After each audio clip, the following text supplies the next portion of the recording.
Good afternoon, everybody. My name is NITheCS, and it's my great pleasure to welcome Professor Robert Faff from the Corvinus University of Budapest. And Professor Robert is one of the top academic from Australia, and he is very passionate about mentoring the young academic and early career researchers. And today he's going to take us through the pitching research framework that he developed to help a young academic or a junior researcher to be able to communicate effectively the research to a more senior academic. So we are very grateful to have you, Professor Robert Faff, and over to you.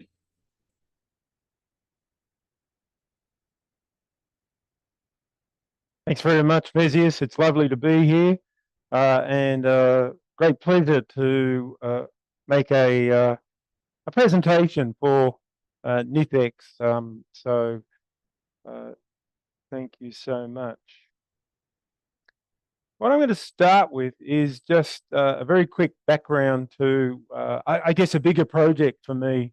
And part of the driver of this, and no one wants to talk about or think about COVID anymore, but during the COVID sort of period, many of us came up with interesting ways to while away the time, perhaps, or to for me it was to think about, well, what could I do that would keep me interested, motivated around this zone, if you like, of mentoring and research training. And I came up with this crazy idea, and I said to people today, I feel like I do crazy things to stop me going insane. Crazy idea to create this network and to build on an existing network that I have. And as you become senior in any field, and as an academic, I'm obviously in that senior category. You naturally build a network, and so I've been nurturing a network of academics and researchers at all levels, and I thought, well, why don't I try and maybe formalize it, but give it some structure. And so I came up with this idea of the Inspires network, and then a little bit further down the track, well outside of COVID, the idea of a virtual center, so the Inspires Center for Responsible Science. And I've got an exhibit here that displays the node leaders that we have across the world. And focusing on Africa, there's quite a few dots there, and one that's meant to be at the basically this area. And I'm very pleased to acknowledge that NITheCS is one of the node leaders, the node leader that, in a sense, I'm hoping, and in fact, it's beyond hope now with, well, beyond hope sounds odd. NITheCS is a great supporter, and we're collaborating in many ways, including research, but NITheCS is a great believer in the value of this pitching research framework. So I want to pay particular thanks to NITheCS for his support and belief in me. We're working together in certain ways to develop the training, research training capacity opportunities. In his case, that's focused, well, not just on Stellenbosch, but within the South African context. And I'd also like to thank Stellenbosch University for hosting me. And we're going to move on. So there's NITheCS as one of now 11 node leaders, a few others in South Africa, in Morocco, in Kenya. My wife and I have just flown in from Kenya. We had a lovely experience in Kenya. I did a big day for David Mathuva at Strathmore University. Pretty much, well, it was a week ago, and so now I'm here with you in Stellenbosch. So, as part of this ongoing collaboration through the agency of NITheCS and through his strong links with NITheCS, I'd like to point out a few things that we have on our radar and one that we've been working on, and we did a lot of work this morning actually in his office around the pitching research framework and embedding it in research training programs. And so at the moment, it's sort of a little bit abstract what this framework is, and we're going to get into that very shortly. Quality assurance of training materials. So one of the things I'm going to talk to you about in this presentation is this Atlas project, and it's quite relevant to the broad variety and diversity of areas that NITheCS covers. So we'll get onto that, and I've got a slide in the deck that appeals or urges your involvement, the involvement of the crowd, in terms of helping me and helping us to proof test this resource. And I'll say more about what we would like you to engage with for this particular Atlas project, because I've somewhat relied on generative AI, and anyone that's used generative AI will know that you need to verify, and experts really need to do that verification. And so across these different fields, I'm not an expert.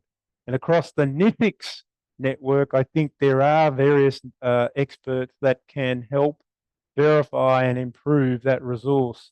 And then training events, of which I guess this is sort of one of those, but including things like this. And on Wednesday, we're going to have the local chapter of pitching research competition. So the Inspires Global Pitching Research Competition, ad hoc webinars. I've already done some webinars for Mesius, and happy to do more when I return back to where I live, which is not in Hungary, not in Budapest, which is where I'm employed. I actually live in Australia, in Brisbane. Visit Budapest for significant times during the year. Research grant schemes could be quite relevant. I know you have a research grant scheme for NITheCS and conferences. So that's the bigger picture. So I've already mentioned ChatGPT, or I've mentioned generative AI, and so I have used it to help develop in various ways the content of today's talk. So ChatGPT is my go-to, not because I necessarily believe it's the best. It's just that I've taken a paid subscription, and I'm one of these people. If I pay for something, I want to use it, and that's one of the reasons why I don't have a gym membership, because you can probably tell by the look of me that would be a total waste of money for me. So there's two particular papers, and I'm a big subscriber to responsible science and open science. And one way of demonstrating open science is whenever you get the opportunity to share that far and wide. And in my area, the SSRN, the Social Sciences Research Network, is a great platform to share resources and share your research actually. And so there's two particular papers I've worked on recently that are resources that are available for you, and I'll give you specifics later around these. Inspires, and I've got, I can see now, I'm dyslexic, it should be RT. So research training, not training research, ITRN, research training network. So there's a number 5 and a number 7, but they're available on SSRN. And I also use Gamma. I don't know whether anyone in the audience here online or in the recorded version will have used Gamma. It's another AI program that is particularly helpful for generating PowerPoints. Now, I didn't use it for this PowerPoint. We'll see shortly where I have used it. So there's 3 parts to this workshop, this talk. What is the Pitching Research Framework, the PRF? And I'll quickly go over that, because I want to then share with you the first of these more recent developments on how I think I can explain and give a useful model for applying the pitching research framework, this so-called radial model, and I'll give you a teaser. So my goal here generally actually is give you an awareness, hopefully make you sufficiently interested and inquisitive that with that awareness, which will be largely superficial, there's just not enough time to dig deeply, that you go off and you find one of the resources to help you in whatever area of research that, you know, or level of research, whether you're a PhD student, an honours student, or, and I'm guessing there will be a few in the room, they're actually mentors or supervisors. So it's not just giving a resource and help for the student. There's actually a fantastic set of resources here and help for supervisors, for senior researchers who are mentoring and supervising students. And the third part will be this PRF Atlas. So the first resource and one that has, for me, a lot of blood, sweat and tears, it's version 19 in 2024. The original version was back in 2014, and it's simply called Pitching Research. Now, remind myself here, I'm going to make these slides available initially to NITheCS. They're quite large, so I don't think they would be amenable to an attachment of for an email, but in some central repository, there would be a link you could create for these slides. And there's a screenshot of what you would see on the SSRN. This is a little bit outdated. We're now over 30,000 downloads. At this stage, it was ranked 179. So here's one of the gamma slides, and I've got these interspersed, and some of them I'm not so happy with or fond of. I haven't retained any that I totally didn't like. And this is one of the messages of using AI in its forms. One shouldn't uncritically take whatever you get from the bot. The responsibility is on the user to figure out whether it works, and if it doesn't work, can it be fixed? If it can't be fixed, then abandon it. So this was from Gamma. What is the PRF? It's a universal structure, an 11-item framework capturing essential research elements in 1,000 words. That's the challenge. Can you do it in 1,000 words? The argument here is that it provides a common language in its core, so a consistent template promoting clarity, focus, and meaningful dialogue, and a flexible application. And with the Atlas project, I want to give you a flavor of what we're trying to do with that will be particularly relevant to NITheCS. So here it is, and in this form, well, pun intended, in this form, it looks like a form to fill out. And I always say in a more elongated presentation that just focuses on advice for the framework, don't view it as a form, because no one that's sane enjoys filling out a form. We traveled in Africa recently. We had to apply for visas on one occasion in a very stressful situation. I thought we could get into Kenya without a visa. I was wrong, and we had to sit very quickly to apply for an expedited visa, and we had to fill out an online form. And in a stressful situation, I'm not a very good person at airports. My wife's in the room. If you want to talk to her later about my weakness in airports, filling out forms is not one of my favorite tasks, and under pressure, certainly not. What did the form ask me? Ask us, what is your name? What is your passport? Passport number, where do you live? Your gender, etc., etc. And these are all factual things. Sometimes, there are facts that you can't quite remember, and that's when it becomes stressful. And then when you're online, if it doesn't want to progress you forward, filling out a form becomes even more stressful. So we started doing it on our phones, and we got stuck. We had to get out our laptops, but that's another matter. So this looks like a form, but it's not a form.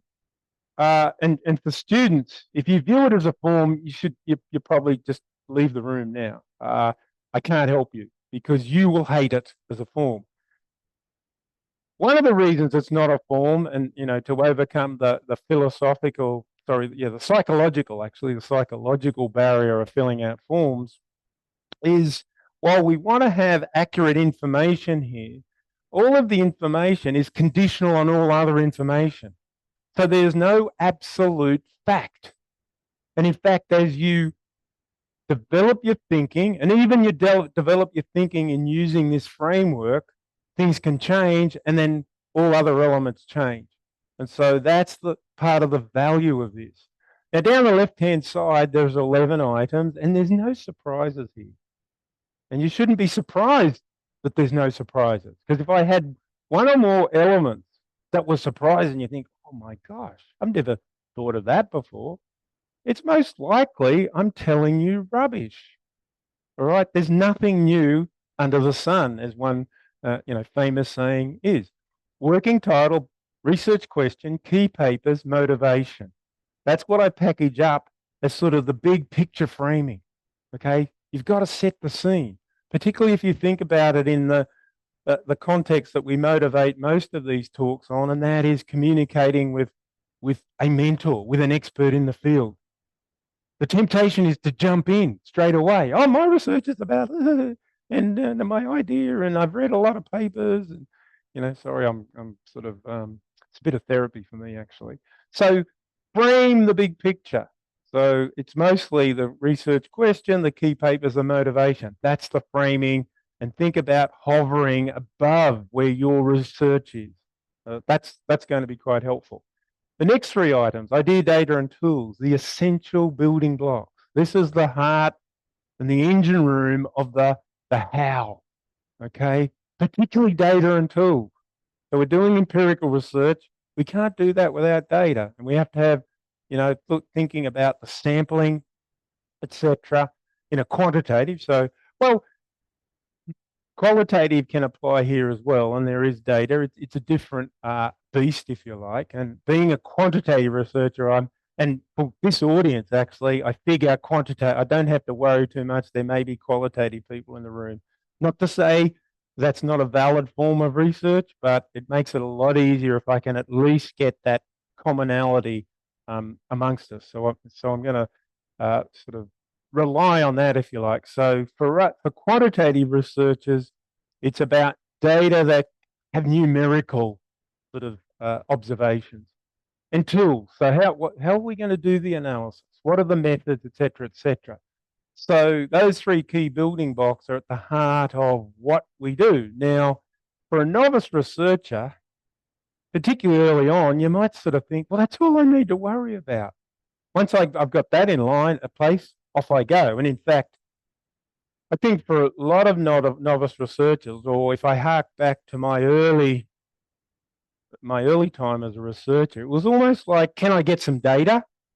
I'm not even, the thought of an idea that, it's sort of like, oh, we'll figure that out later. Tools, well, we'll come up, we not really going to think too much about tools. We'll, if we can do it with a regression or whatever, where we go with data, and let's see what we find, and then reverse engineer from there.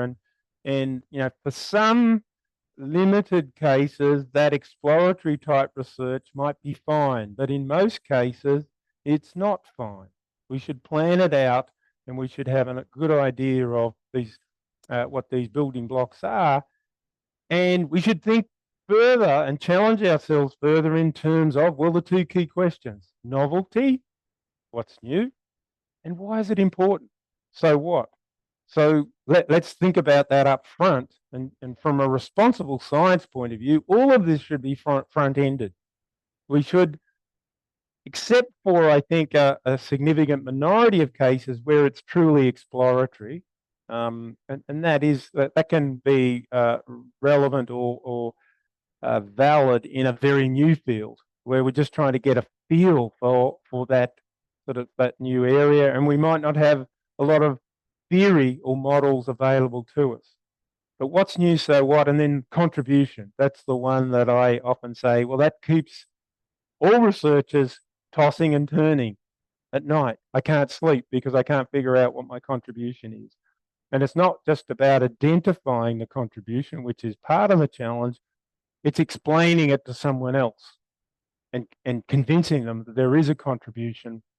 Contribution will link to how we're adding to knowledge in the field of our choice, in our discipline field. So across NITheCS, as I look over here at this lovely vertical exhibit, there is a variety of disciplines. The common thread, as I see it, is sort of very, I guess, somewhat quantitative, technical, modeling that really gets excitement amongst the group. But in terms of discipline, there's a great deal of variation, and so often for you in those different fields, a challenge will be how am I helping scholars that belong to my community, my scholarly community, how am I helping them understand the world better through the discipline lens that we commonly have chosen? And that will link very closely to contribution. And then there are other considerations. And one way you can think of other considerations are constraints on the research. Another way is that it's things that, or I guess, relevant aspects of the planned research that don't get adequately captured anywhere else. And they may, for example, tap into the feasibility or the infeasibility of our research. So I could talk about that ad nauseum with, detailed advice on each of the items. But rather than doing that for today's session, I want to share with you and give you a flavor of and an awareness, and hopefully, encourage you to find out more on this radial logic of pitching research. And this is the Inspires Research Training note number 5. That and at the beginning of the working paper, I clearly acknowledged the help that I had from the bot, but it was over an extended series of chats. I didn't sort of take the very first answer. It was many hours of chatting with the bot to come up with this radial logic that I want to quickly share you with. There's a screenshot of it, and at the heart of this radial logic is represented by, I guess, it's think of it as a very simple dartboard that has 3 zones that you're aiming for. Now, let me back up very quickly to give you the sort of what I was thinking about at the time that I decided I wanted to chat with ChatGPT to develop this up. And what was on my mind was, and it's often on my mind, and I've given this type of talk so many times, hundreds and hundreds of times over the last decade, was in terms of the advice I would give on how to go about filling out the form, but it's not a form, remember. So how to go about using the tool. And so this came up earlier this year in my mind that, and I started talking to the bot, and this is therapy for me again, and thank you very much. Send me the bill, I won't pay it. Well, checks in the mail, as they say. I'd landed on what now I think so obvious, but until that point, it wasn't so obvious to me. So I guess until that point, I always would really emphasize, start anywhere. Just look for the path of least resistance, and and probably don't start at working title, although maybe you could. And then it occurred to me, actually, the best place to start is in the heart, is in the bullseye, and that's the radial model. The bullseye, the core anchor of any research, I'm convinced now, is the research question. So unless you've got a reasonable fix, I'm not saying a perfect understanding, because there's actually no perfection. The perfection here is a mirage. But if you've got a reasonable fix on the research question, you can then have a pretty good chance of developing a pretty decent pitch. And if you don't have a very good fix on the research question, it's not to say it'll be a disaster for pitching, but I think you'll be at a significant disadvantage. So the first part of this radial model was to land on that and say, okay, that's the anchor point. The next thing, over a series of chats with the bot, was that we landed, and it wasn't something I came to immediately, but I think it's a nice model of these foundational elements of the PRF. And the foundational elements are item C, key papers, motivation D, idea, data, and tools. And so the thinking there, and this is where I sit right now in terms of viewing them. They are, I guess, line of sight, if I can use that metaphor, or within arm's length of decisions that we make and can make around our project. Okay, so it's in terms of, well, the key papers, so that the influential papers are your choice, and they're sort of like what I would say to students, early career researchers, rather than tell me 100 papers you've read, tell me the 3 most important ones, and they're your choice. The motivation, okay, around this research question, what is the motivation, the scholarly motivation, the scholarly driver of why you're doing whatever you're doing? The idea, the data, and tools, that's at the, as I said already, that's at the heart, the engine room of what you're going to do. So to me, these are the most directly the direct decisions that we make around the design of our research. And so that's the level 2 in the radial model. And so then, as I chatted, and I think it was already coming through in the chats with the bot, that the other elements are indirect, they're derivative, they derive from the first 2. So the research question that you've landed on and the foundation element. So and it's not to say you should forget about what's new, so what, contribution, other considerations, working title, when you're writing up, working the written version of the pitch. But and you keep a bit of an eye on that, because you could be wasting a lot of time by developing level 1 and 2. So it clearly lands in a zone that's futile. It's clearly not fertile, it's barren. So you have to have a bit of an eye on it, but then it's like, once you've got a pretty confident feel for level 1 and 2, it's then, viewing the pitching research framework is now, what does this mean for the novelty that I can achieve? What does this mean about the importance, the so what? What does it mean about the contribution? And what role do the other considerations play, the feasibility, etc.? And then, well, what label would you put on this? What is the working title that you would have? And so if we view it that way, and I'm not saying it's like an equation or anything, but it's just another way of thinking. Let's say, when in terms of this conceptual way of thinking of the pitching research framework, that level 3 will give us some answers, and it's not like they're somewhat based on your gut feel of what's the novelty, etc.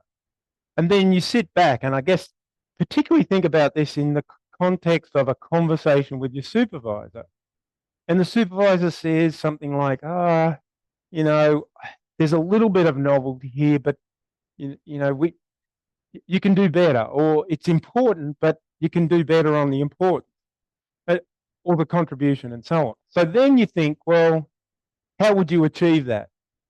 Now, in my view, a naive way of approaching that is, okay, I'd write a better novelty argument, or I write a better what's new, a better so what, or whatever. And I'm not saying there wouldn't be some benefit in that, but another view would be, well, in order to change to amp up the value you get from those derivative elements, you go back to level 2 or even level 1 and change those up in such a way that, and why would you change them? You're changing them with the goal of doing a better job of, your objective function, I guess, which is getting a good outcome on those derivative elements. Now, there's much more I do in that paper, but that's just a flavor of that radial model. And so that's just a summary there of the 11 items and how they fit. So here's the first of the opening slide from Gamma. So it gives you a lovely image on the right with I don't know, the Matterhorn or something there. And I never particularly get too fussed on them unless there's something that I find objectionable, maybe politically incorrect or whatever. But that didn't really pick up on this particular use. So this PRF Atlas, also I developed in the last few months and actually it was a random event. I opened up my laptop, I had something on my mind. It was probably early in the day because, I wake up in the morning and sad sort of academic, something, I probably dreamt about something that sort of piques my curiosity. And I was about to ask ChatGPT something to do with research. And then, it sort of greeted me, talking about it like it's a real person, but anyway, greeted me with, hi, Robert, would you like to? And it basically sort of offered to explore how the PRF could be adapted for different fields, different disciplines. And luckily, I didn't ignore it because, I was probably pretty focused on asking something else and just, I don't want to talk about that today. But I thought, oh, okay. And I've fallen for the trap in the past because there were a few times where it suggested something and offered something. And 2 hours later, I realized it didn't really know what it was talking about. It was offering something that just ended up, it was 2 hours, 2 or 3 hours of my life where I thought I was going to get a good, something. I thought, well, it wouldn't offer it unless it could deliver, but it could not deliver. And I got grumpier and grumpier. It was on more than one occasion where it just became more and more apologetic, and it said, "Oh, good pickup, Robert. I'm sorry. I fixed that now. I've gone to my old, and it would offer some. So it would say, I'm going to try it in a different way." And the frustrating thing that happened on some of those occasions, it would sort of do these little baby steps in a direction that got me encouraged again. And I was like, oh, this is going to work. And then it would just revert to a mess.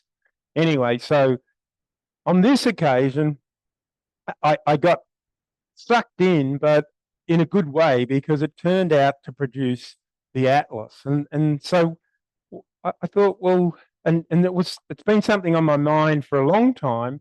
And I'd had a few aborted attempts on trying to develop some more customized guidance. And I've got a slide coming up in a minute where I really would like to engage the audience on areas where you think you might have expertise. Not, we won't have any time today to figure it out, but offline, because in all of these areas, when I read what it suggests, it seems pretty good to me. But I'm not an expert in astrophysics. I'm not an expert in history. I'm not an expert in, there's actually very few things I'm an expert in. And so I sort of want to engage the crowd to help me figure out, are there flaws here? Are there weaknesses there? Are there ways we can strengthen this research framework? So that's where you'll be able to find the Atlas in all its gory detail. Now, one scary part, if you go to SSRN, is it comes up as saying it's a 70-page paper. And it's like, it's a bit like, who enjoys reading a 70-page paper? The same people that enjoy filling out forms. Now, the reason it's so long is because it's got a lot of examples, right? So the number of pages that will be relevant to anyone in this room will be much closer to 10, not 70. So that's the thing I would say there. So I think I've pretty much told you this plea for help, harnessing the power of the crowd. I need the help of discipline experts, if only to say, hey, I looked at it and it seems pretty good. It's on the track. I could quibble, or if you make some suggestions on how it could be improved. So there are worked examples, and I'm going to show you one very briefly shortly.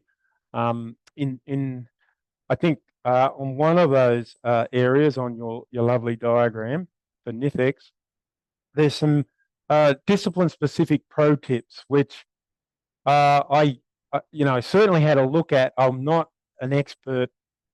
I don't have the ability to tell. They sounded like they were on song, but again, so I'm a bit, and so there's a lot of buyer beware in at the beginning of the SSRN, and there's certainly buyer beware here. But with your help, we can improve it. I've already described to you this image that randomly, so there are 5 discipline or faculty areas, and this harks to, I worked for a long time at the University of Queensland, as my wife used to as well, until she retired at the beginning of this year. And the structure, we used to have a 6 faculty structure, which would have been really good. I mean, Antarctica would sort of still be bumped off, but so science is basically the Americas, but it's not, don't interpret this as me saying, oh, the hub of science research is in the Americas, and arts and humanities is in Africa. It's just a sort of a random image. So the challenge: one framework, many dialects, and this is coming straight out of Gamma. And I'm not going to dwell on this one too much. A universal architecture. So it starts to list the 11 items there on the left column, and discipline-specific expressions. So different epistemologies, methods, and norms. All right, and there are the 5 areas, and there's just a little caption under each to sort of give a flavour of what in those different faculty areas, those broad faculty areas, the researchers might be looking at, but it's too succinct to be to dwell on too much. So, for example, economics and business, markets, organisations, decision making, and and what's common with the decision making in economics and business is often a focus on corporate decision making, but it doesn't have to be just that, for sure. So, you have science, medicine, and engineering. So the levers that are referred to here were suggested by ChatGPT. I'm okay with them. I don't see them as totally necessary or relevant, but the suggestion was that data and tools will be one lever in a sense, novelty and relevance another one, and contribution. This was a slide for economics and business, and I was pretty disappointed in this one. I only included it because I thought, just show you shouldn't totally rely on what you're given by the bot. It wasn't that important for me to try and fix it. I thought I'd just use it as an exhibit to show you. So in the next series of slides, and I know I've broken all the rules of PowerPoint here, but this is just a quick image of, and there's a pattern that I want to do in the next series of slides where I show you what ChatGPT came up with, a generic PRF tool, and then I'll hone in on some more specifics of each, and then I'm going to end up with an example that comes from the science area that's relevant to NITheCS. So there it is. So maybe the one that I'll quickly talk about is working title.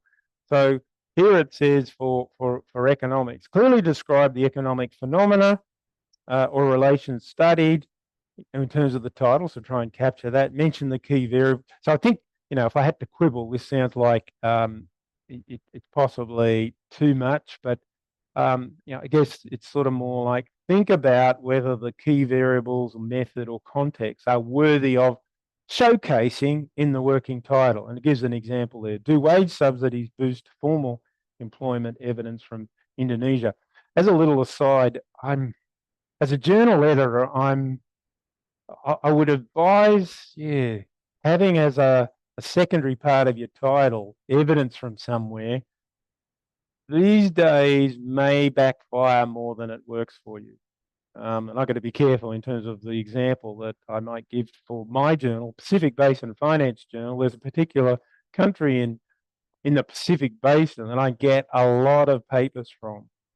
And so often I see a title of, blah, blah, blah, evidence from, country X, and it's, you know, it's almost like the first 5 seconds you've almost blown it, because, you know, desk reject is one of my friends now. I'm a grumpy old man, a grumpy editor, but it's now a survival tool. So I'm not, I wouldn't advocate that as a good title or form of title. And what I've done here is blow up the level 1 and level 2 of the radial model. So here under research questions, I highlighted in green to remind us it's sort of at the heart, the bullseye of the radial model. The suggestion is that the research question in economics broadly should give a pathway to causality. Now, if there are any economists or finance people, we know in quantitative and broadly, there is, and I think with great reason and justification, the high part of the totem pole is, can you do research, come up with a question where you can put on the table compelling evidence around a causal relationship, not a correlation, a causal relationship. So the question should be able to set that up. Does X affect Y? Well, affect is a bit fuzzy, and what explains Z? Be precise, specify units, time frame, and channels if possible.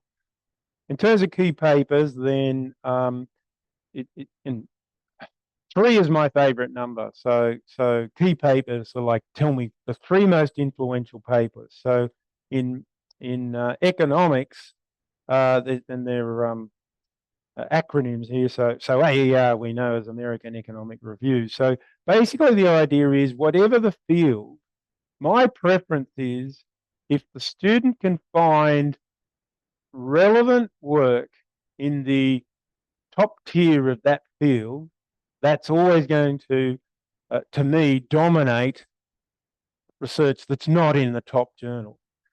And research that's most recent is always going to dominate less recent research. And so these papers, as it says here, should motivate the question, identify the gap, although we shouldn't get too preoccupied with gap spotting.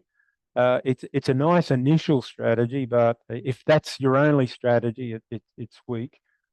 And anchor your method. So under motivation, why does this matter for economic understanding or policy? Does it relate to market failure, inequality, behavioral anomalies, or explored mechanisms? Emphasize the economic relevance, real world impact, or theoretical puzzle. And because this is my home, I feel very confident to basically attest to this is not only looks right, I'm quite happy with it. But when we go beyond and away from this, that's where I get a little bit nervous. Now, I'm not going to go into great detail beyond that. I just wanted to give you a flavor of what these generic versions of the PRF are doing. So here's what Gamma produced for medicine, patient-centered evidence. So picked out 4. Maybe I could have got 3 in, but anyway, it said 4: clinical relevance, study design, ethics and safety, generalizability. So here's what ChatGPT came up with for the generic medicine one. So looking at the working title, state the intervention, disease condition, and population. So to me, I'm not a medical researcher, but that sounds like it's on point. Be precise, effects of X on Y and Z. So here again is a focus on the anchor. So in terms of the radial model, the bullseye and then the foundational elements. So in terms of research question, what is the primary clinical or biomedical question?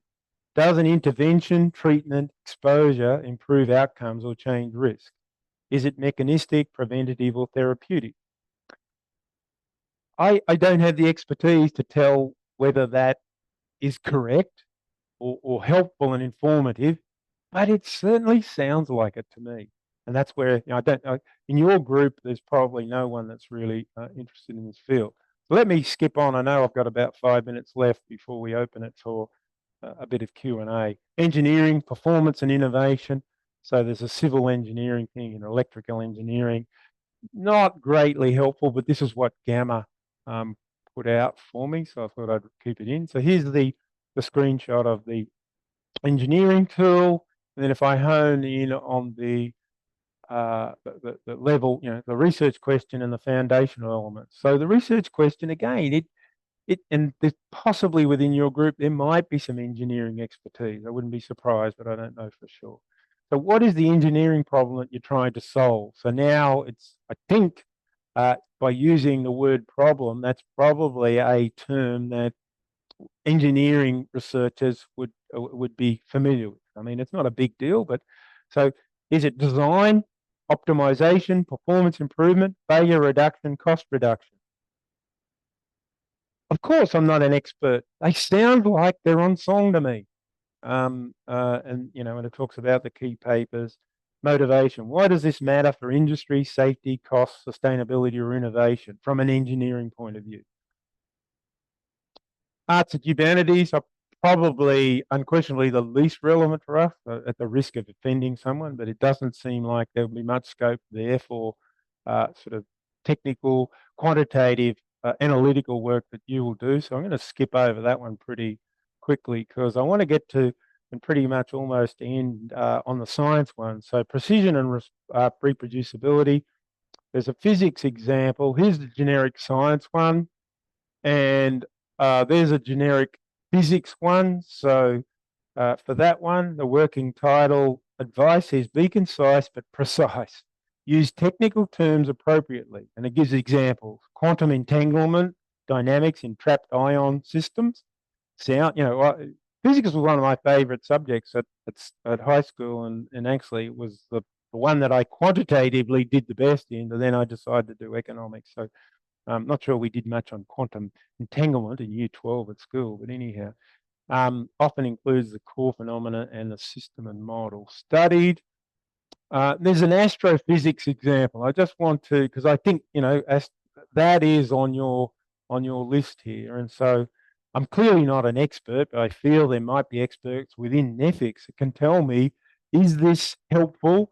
And yes, if yes, great. And if it's unhelpful, in fact, gives bad advice, I want to fix that quickly.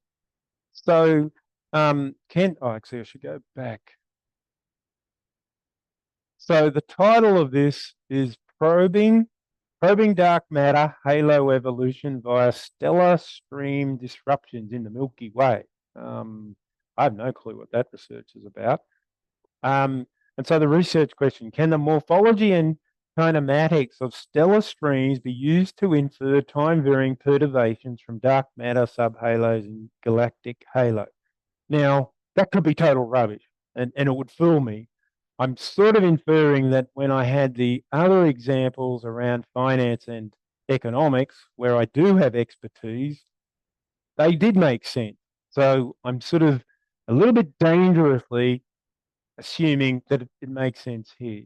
Now, in this example, the key papers that are referred to, I haven't had a chance to find out whether they're fake. And there's a reasonable chance that they're fake, although they sound like they would be relevant. Now, the critique I would have of this example is I would have preferred the full references so that it's more than just telling me the journals, and it's telling me something about more specific about the papers. And of course, it's a little bit harder to figure out whether these are fake or not.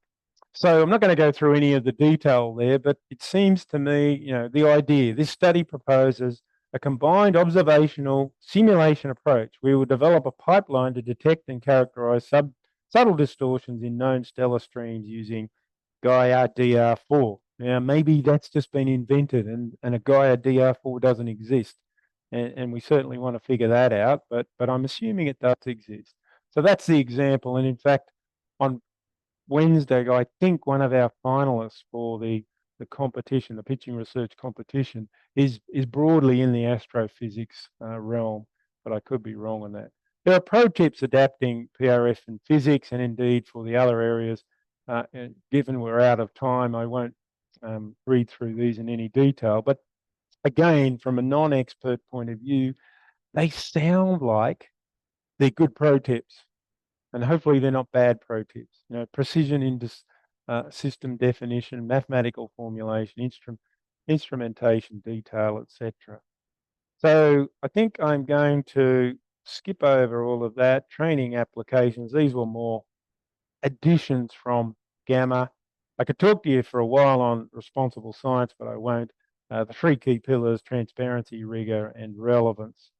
Journal targeting strategy, which I'm not totally sort of happy with because it's too aspirational. Common pitfalls to avoid: forcing generic language, ignoring methodological standards, overlooking ethical requirements, and weak contribution framing. Gamma came up with a sort of time frame of sort of working through this model. It seems workable to me. I wouldn't, you know, I'm not going to put my reputation on advocating it, but it seemed pretty reasonable. So your research journey starts here. There's some key takeaways. I won't, you know, they pretty much repeat what I've already been saying. So thank you, and I think we still have some minutes left for Q&A.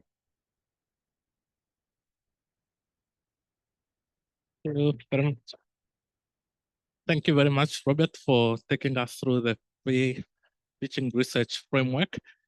Any questions to Robert? Questions or comments? Or comments?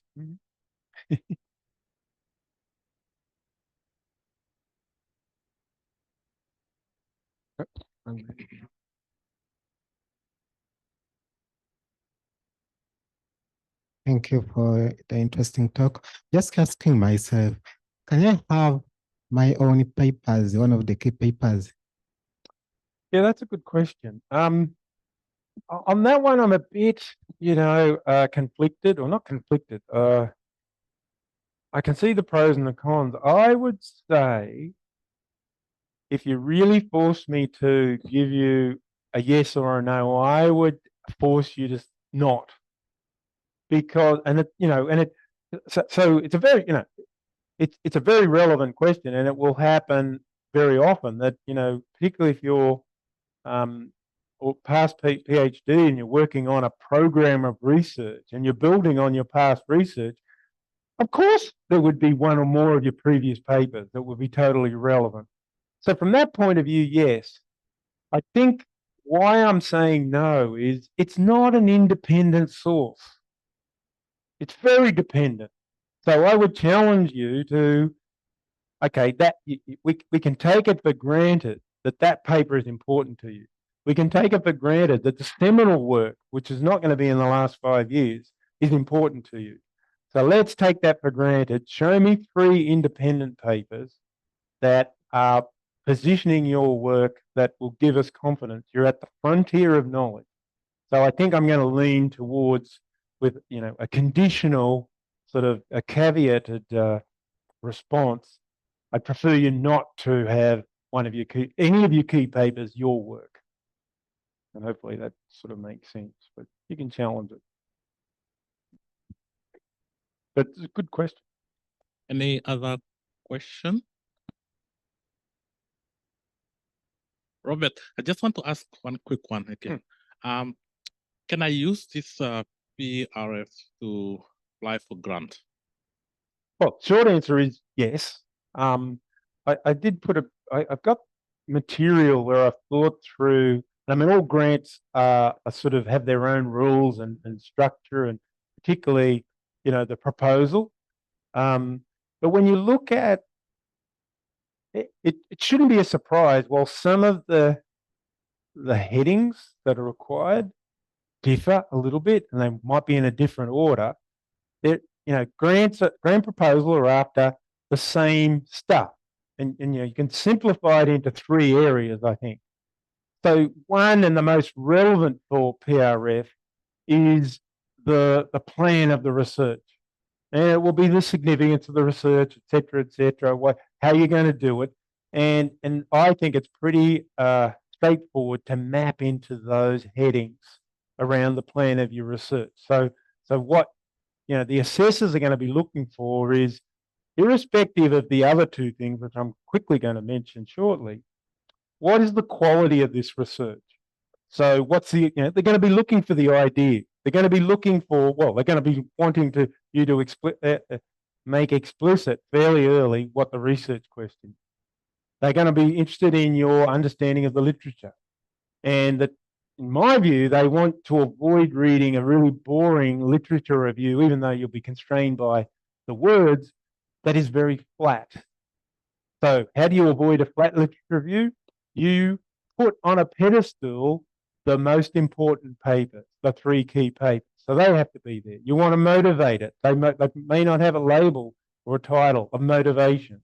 They want to know the novelty. They want to know the importance. They want to know the contribution. So they all map in, and so in an early embryonic pathway towards putting in a grant application, you could do the pitching research framework. Now in Australia, with the local accounting and finance body, I convinced them to actually explicitly build their little seed grants around the pitching research framework. So for that purpose, it's really a clear-cut link. What are the other 2 elements? Well, it's the quality of the team. Now, other considerations you could view in this context of thinking about your team and the quality of the team. How do they work? Is there demonstrated evidence of them working together in the past? That do they have overlaps in terms of expertise, et cetera, et cetera? And the third element's the budget. And so, how much money are you asking for? How are you going to spend it? Why is it necessary? And again, you could capture that in the other considerations. So the short answer is yes, and the long answer is also yes. Thank you. Any question online? Okay, we've got one here. What if my research is not based on addressing a problem? What if my entire area of research is novel and I'm working to find out its feasibility? How do I frame questions? Any insights would be appreciated. So I think one way of re-expressing that in terms of the challenge here would be if it's like really so way out there and so, almost disconnected from, at least in line of sight with any of the literature. So when you talk about the key papers, I've had this from some students and some researchers where they say, there's nothing. Like I can't find it. Well, almost there's very limited literature. And my argument would be, well, this can still work for you. I mean, I'm not saying there aren't examples, and maybe it's sort of in this realm where this would be of limited help. But what I would throw it back to a person there is, well, in terms of the first degree of connection, you might be struggling. But then for me as a potential supervisor, broaden your perspective in terms of, well, there must be a way of framing this that is less linked but still relevant to I struggle to think, unless you're going to win the Nobel Prize, and people do win the Nobel Prize in economics or whatever, whatever scientific field, you should be able to connect your work to some relevant literature. And even if it's sort of really way out there in terms of its thinking, but in the end, if you feel like this is just constraining you, well, you throw it away. Now, I think for PhD students and early career researchers, well, my advice would be don't take a lot of risk. And so this shouldn't be such a problem. Any other question? There is one more. It's quite odd, but here we go. Is so what equal significance? If so, how is it different to contribution? So the way I think of so what is the generic importance of this work, which in a lot of cases, but not in all, would allow one to think outside the academic sphere. So if we choose, if we've got a problem or a question that really is being driven by real world concerns and consideration, then that's where the so what could go beyond the academic sphere. And so to distinguish it from contribution, while there could, there's always going to be some overlap and can be overlap, the contribution for me is more about the scholarly, where does this fit in the scholarly sort of regime of your discipline? And how is it advancing knowledge in a way that improves our understanding of the way in which the world works? So that, of course, could invoke partly the so what and significance and importance. But I suppose flipping this around another way, if you feel that all you have to do is repeat what you've said for so what with contribution, to me, you're missing an opportunity. You should be able to push it further than that. And one way to learn about how to do that is in your field of research, find some of your favorite high quality papers that you really, and your supervisor says, these are high quality. And try and look at those papers to see the way in which the researchers will have explained why this is important. And then they'll go on and have a discussion and development of the contribution that is not totally unrelated to why it's important, but it's going to go beyond that. And part of the beyond that will be, how does this lay a foundation for future research? Any other? No. And then let's thank Robert for such a wonderful talk. Thank you. But we have to bless you with one of our magazines, that's Wisaku, that sell the idea of mathematics. Sell the idea of one of my can you take a photo of this, please, my wife? Oh yeah, but I mentioned that physics was an area that I really enjoyed at school. The other, I did really well at economics, but mathematics, although I think I'm a bit rusty on it now, I enjoyed mathematics, but thank you. I'll see to what extent I can understand, still understand. You can read it over through on your plane to Australia. Yes. Of course. Then let's thank Robert again and the online people. I'm sure that there's something outside there for snacks and some drinks, wines. And unfortunately, we don't have any for the online people. But just to finish up, and thank you so much. What I hope to do is give an awareness and whet your appetite. And if you believe any of what I've told you, then there's plenty of resources for you to get the blood, sweat, and tears. So thank you very much.